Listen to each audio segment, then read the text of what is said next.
باب قول اللہ عز وجل فإذا قضیت الصلاۃ فانتشروا فی الارض وابتغوا من فضل اللہ. باب اللہ تعالیٰ کا فرمانا کہ جب جمعہ کی نماز ہو جائے تو زمین میں پھیل جاؤ اور اللہ کا رزق تلاش کرو. اس سے کیا پتہ چلتا ہے کہ جمعے کے دن نماز کے بعد عبادت کے بعد دنیا کے کام کاج کرنا منع نہیں ہے.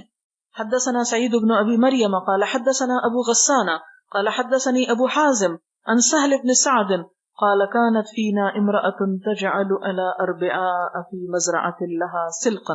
حضرت سہل بن سعد کہتے ہیں کانت تھی فینا ہمارے درمیان امرأة ایک عورت تجعل وہ بناتی تھی علی اربعاء اربعاء یہاں مراد ہے وہ نالیاں فی مزرعة جو کھیت میں تھی لہا اس کے سلقا چقندر یعنی تجعل علی اربعاء فی مزرعة لها سلقا یعنی اپنے کھیت کی نالیوں پہ چقندر بوتی تھی. مراد یہ ہے کہ نالی وہ پانی گزرتا ہے نا اس سے جسے کھال بھی بولتے ہیں تو اس کے کنارے چونکہ پانی قریب ہوتا ہے تو اس لیے سبزیاں اور اس طرح کی چیزیں بو دی جاتی ہیں کہ جن کو عموماً ذرا زیادہ پانی چاہیے ہوتا ہے تو وہ چقندر بو لیا کرتی تھی ان خاص جگہوں پہ. فکانت اذا کان یوم الجمعہ تھی تو پھر جب جمعے کا دن ہوتا تنزع نکالتی اصول جڑیں السلقی چقندر کی فتجعلہ تو رکھتی ان کو فی قدر ہنڈیا میں ثم تجعل پھر ڈال دیتی علیہ اس پر قبضتن ایک مٹھی من شعیر آٹے کی تطحنها جس کو وہ خود پیستی تھی فتکون تو ہو جاتی اصول السلق چقندر کی جڑیں ارکہ اس کی بوٹیاں یعنی وہ بوٹیوں کی جگہ ہو جاتی.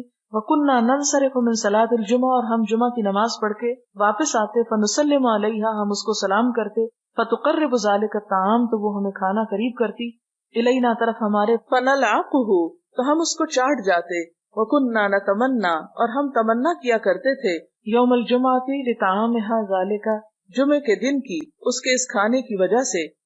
اس حدیث سے بہت سی باتیں پتہ چلتی ہیں. پہلی بات تو یہ پتہ چلتی ہے کہ عورت کھیت میں کام کر سکتی ہے یعنی کھیتی باڑی اگرچہ اس پہ فرض نہیں لیکن اگر کوئی عورت اپنے گارڈن میں سبزیاں اگاتی ہے یا اپنے کسی ایسے کھیت میں تو اس کو اگانے میں ثواب ہوگا کیونکہ جو بھی شخص اپنے ہاتھ سے کوئی چیز اگاتا ہے اور اس اگانے سے کوئی انسان جانور پرند چرند کوئی چیز بھی کھا جاتی ہے تو وہ اگانے والے کے لیے صدقہ لکھا جاتا ہے.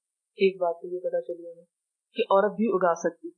دوسری بات یہ ہے کہ عورت کو اپنے ہاتھ کی کمائی سے صدقہ کرنا چاہیے یعنی کچھ ایسے کام بھی کر لینے چاہیے کہ جس سے وہ اس کے اپنے خاص پیسے ہوں اور اس میں سے وہ صدقہ کرے. یعنی وہ یہ بھی تو کر سکتی تھی جو اس کے شوہر کا کھیت ہوتا اس میں سے اٹھا لاتی اور پکا کے دیتی یہ بھی ثواب کا کام تھا. لیکن اس عورت نے کیا چاہا کہ اپنے ہاتھ سے خود محنت کر کے خود کوشش کر کے مال کما کے پھر اس کو خرچ کرے. پھر آپ دیکھیں کہ وہ یہ بھی کر سکتی تھی کہ وہ جب صحابہ کرام گزرتے تو ایک ایک جڑ پکڑا دیتی یہ لوگ گھر جو اپنی بیویوں کو پکا کے کھلائیں تمہیں. نہیں وہ خود پکا کے دیتی. اس سے کیا پتہ چلتا ہے کہ کھانا پکا کے کسی کو کھلانا جو ہے یہ بھی ثواب کے کاموں میں سے ایک کام ہے. جو عورتیں کھانا پکاتی ہیں وہ کبھی یہ نہ سمجھا کریں کہ وہ حقیر کام کر رہی ہیں کیونکہ ہمارے ہاں عموماً گھر کے کام کرنے سے عورت بری معلوم ہوتی ہے. اگر وہ گھر سے باہر جا کے کوئی کام کرتی ہے تو اس کی زیادہ قدر ہوتی ہے اور جو بیچاریاں گھر میں لگی رہتی ہیں عموماً کہتے ہیں اپنے آپ کو ضائع کر رہی ہیں. تو گھر میں بھی کام کرنا ضائع کرنا نہیں. ہاں اگر صلاحیت زیادہ ہے تو گھر کا کام کر کے کچھ اور بھی کر لینا چاہیے. عورت یہ نہ کہے کہ چونکہ میرے پہ فرض نہیں اس لیے میں نہیں کرتی, نفل نماز کو اس لیے نہ پڑھے کہ فرض نہیں اس لیے میں نفل نہیں پڑھتی.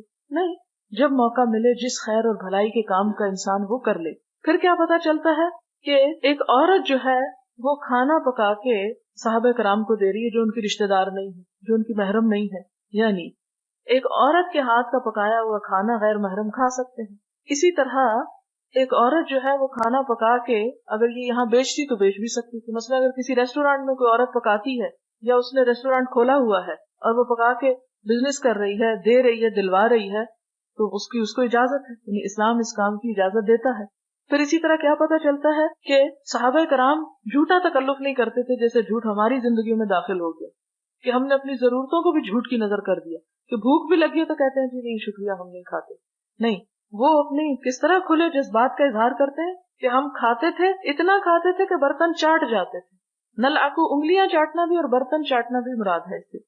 اور پھر ساتھ یہ بھی نہیں کہتے کہ ہمیں تو ہائے شرم آتی ہے کیسے مانگے کیا کریں. وہ کہتے کہ ہم تو انتظار کرتے تھے کہ جمعہ کب آئے گا اور پھر ہم وہ کھانا کھائیں گے.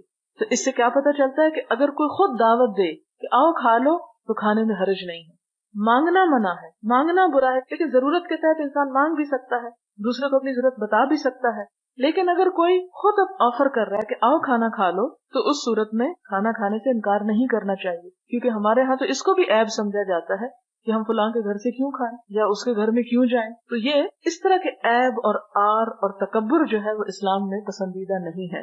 بلکہ اگر کوئی چھوٹی موٹی چیز بھی آفر کر دے، اب یہ کہ بیچاری کے پاس گوشت نہیں تھا لیکن سبزی تھی، تو سبزی کا سوپ کس طرح بناتی تھی کہ سبزی اس میں موٹی موٹی ہوتی تھی اور اس میں آٹا ڈال کے اس کے شوربے کو گھنا کر لیتی، تو وہ کہتے ہیں کہ وہ شوربہ ہوتا اور ساتھ اس میں جو جڑیں تھی وہ یوں محسوس ہوتی جیسے ہم روٹی کھا رہے ہیں، اور وہ اس کو شوق سے کھایا کرتے تھے. تو ایک حدیث میں بہت ساری حکمت کی باتیں ہیں، لیکن افسوس کہ یہ سارے طریقے ہم سے بالکل ختم ہو کے رہتے. اور امام بخاری یہ حدیث کس لیے لائے ہیں کہ جب نماز پڑھ چکو تو زمین میں پھیل جاؤ اور اللہ کا فضل تلاش کرو. اگر فضل سے مراد یہاں کیا ہے، وہ عورت کا پکا پکایا کھانا آفر کرنا، یہ فضل ہے، اس کو انسان کھا سکتا ہے، لے سکتا ہے، اور اسے اللہ کا فضل سمجھ کے لے لینا چاہیے. اور اس میں آتا نا ایک حدیث میں جیسے کہ ایک دفعہ حضرت عمر رضی اللہ تعالیٰ کو حضور نے کچھ دیا تو آپ نے اس کو لینے کا انکار کیا، تو آپ نے کہا کہ نہیں، انکار نہ کرو، جب بغیر مانگے تمہارے پاس کوئی چیز خود آ جائے تو فخذہ، اس کو لے لو، فتمولہ، اس کو اپنا مال سمجھو، لیکن بغیر اجازت نہیں لینی چاہیے، اور مانگ کے ہاتھ پھیلا کے بھیک مانگنا جو ہے وہ ناپسندیدہ ہے. لیکن اگر کوئی چیز اللہ کی رحمت یا فضل کا حصہ ہے تو اس میں جھوٹا تکلف جو ہے وہ ناجائز ہے. حدثنا عبد الله بن مسلمة قال حدثنا ابن ابي حازم عن ابيه عن سهل بهذا وقال ما كنا نقيل ولا نتغدى الا بعد الجمعة.